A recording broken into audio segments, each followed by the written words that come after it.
ભાવનગર લઠ્ઠાકાંડમાં હવે સૌથી મોટી બાબત એ સામે આવી રહી છે કે જે ભવિષ્યમાં પોલીસ અધિકારી બનવાના હતા એ યુવકોનો જ આ આખા લઠ્ઠાકાંડમાં ભોગ લેવાયો છે અને એની સાથે સાથે એવી પણ વાત સામે આવી રહી છે કે જામનગર અને સુરતમાં પણ આ દારૂ જે છે સપ્લાય થયો હતો।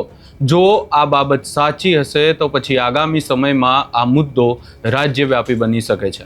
શું છે સમગ્ર મામલો એની વિગતે ચર્ચા કરીશું। નમસ્કાર, હું છું ઉજ્જવલ અને આપ જોઈ રહ્યા છો નિર્ભય ન્યૂઝ।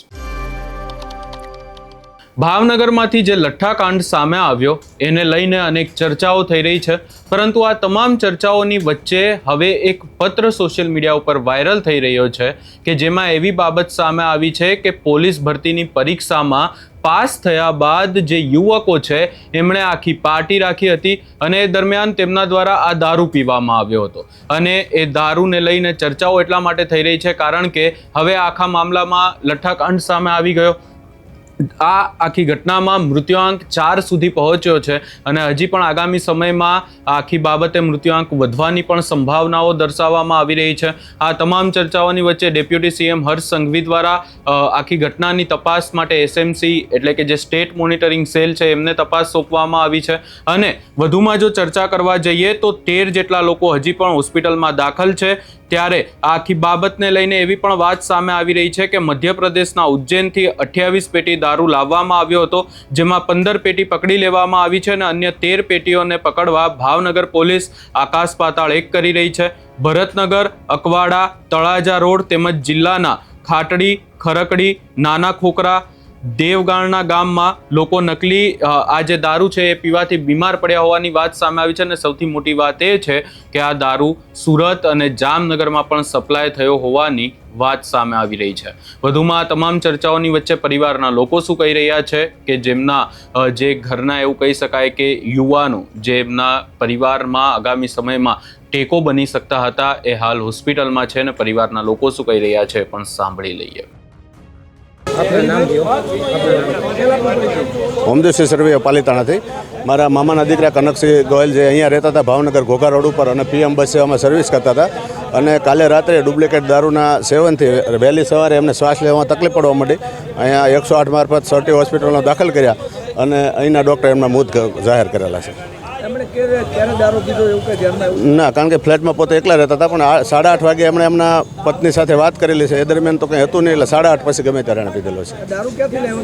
ના, એ કંઈ જાણવા નથી મળે।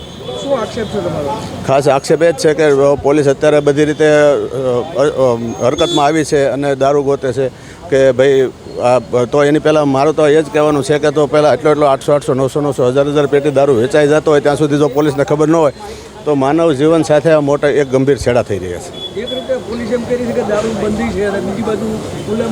હા, ખાસ કરી અને જે આ રીતે ખુલ્લેઆમ એ પણ ડુપ્લિકેટ દારૂ વેચાઈ રહ્યો છે તો મારે તો ખાસ તો સરકારને એ માંગ છે કે આને સદંતર રોકી દેવું જોઈએ, નહીંતર પછી દારૂની છૂટી આપી દેવી જોઈએ તો માણસો ડુપ્લિકેટ દારૂ તો ન પીવે। બસ આ વિશે ખાસ તો મારે સરકારને એ જ રજૂઆત કરવાની છે કે આ શક્ય હોય ત્યાં વહેલી તકે આવા ગોરખ ધંધા બંધ થવા જોઈએ।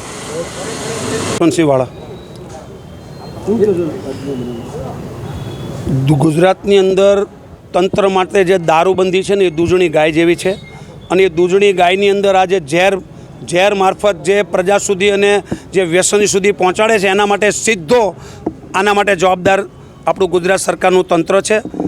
ડીજીપી સાહેબો, એસપી સાહેબો, આઈજી જેણે જે ઇન્ટરવ્યૂ આપવા તે આપે, બધાને ખબર છે કે આજે 7 કરોડ ગુજરાતની વસ્તીની અંદર દારૂ ઉપર કેટલા ઘર નિર્ભર છે અને કેટલાના પરિવાર ઘર વિહોણા, દીકરા વિહોણા, પતિ વિહોણા આ જે થાય છે બહુ દુર્ભાગ્યપૂર્ણ ઘટના કહેવાય કે એના માટે અમારે આ મીડિયા સમક્ષ બોલવું પડે છે।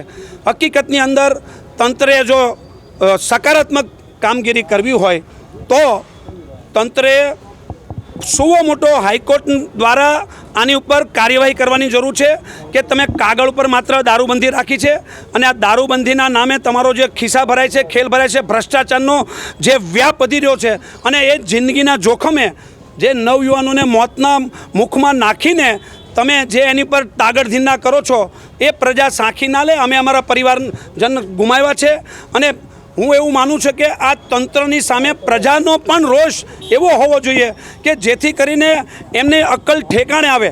માત્ર ને માત્ર કોઈ દારૂનું વ્યસન છે એટલા પૂરતું એનું મૃત્યુ નથી થયું. ઓલરેડી લઠ્ઠાકાંડ અને લઠ્ઠોકાંડ આપણે વર્ષોથી સાંભળતા આવ્યા છીએ કે છતાં પણ તંત્ર આમાંથી એની આંખ ઉઘડી નથી.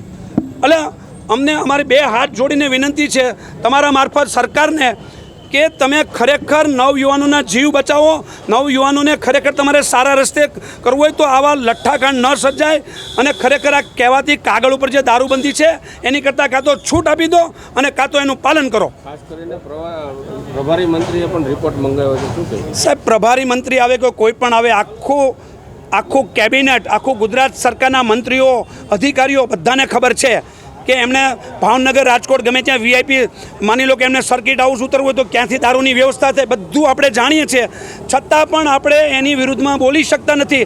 એ આપણી અધોગતિ કહેવાય, એ આપણા માટે દુર્ભાગ્ય કહેવાય. અહીંયા આખી ઘટનાને લઈને પોલીસની કાર્યવાહી પર પણ અનેક સવાલો ઊભા થઈ રહ્યા છે. ભાવનગર પોલીસ આમ તો સતત ચર્ચામાં રહે છે એની કાર્યવાહીને લઈને, કારણ કે અનેક એવી ઘટનાઓ સામે આવી છે કે જ્યાં પોલીસની બેદરકારીને કારણે અનેક લોકોને મોટું નુકસાન પણ થયું છે અને અનેકવાર અનેક ચર્ચાઓ ભાવનગર પોલીસને લઈને થાય છે. પરંતુ અહીંયા સવાલ એ જ ઊભો થઈ રહ્યો છે કે આટલી મોટી પાર્ટી ચાલી રહી હતી તો પછી ભાવનગર પોલીસ ક્યાં સૂતી હતી? અને હવે જ્યારે આખો કાંડ સામે આવ્યો છે, લોકોના જીવ જઈ રહ્યા છે, ત્યારે પોલીસ હવે આ લોકોને પકડી રહી છે, પરંતુ એનો મતલબ શું? આ સમગ્ર બાબતે તમારો શું અભિપ્રાય છે એ અમને કમેન્ટ કરી જરૂર જણાવશો ને અમારી ચેનલ નિર્ભય ન્યૂઝને લાઇક, શેર, સબસ્ક્રાઇબ કરવાનું ભૂલશો નહીં.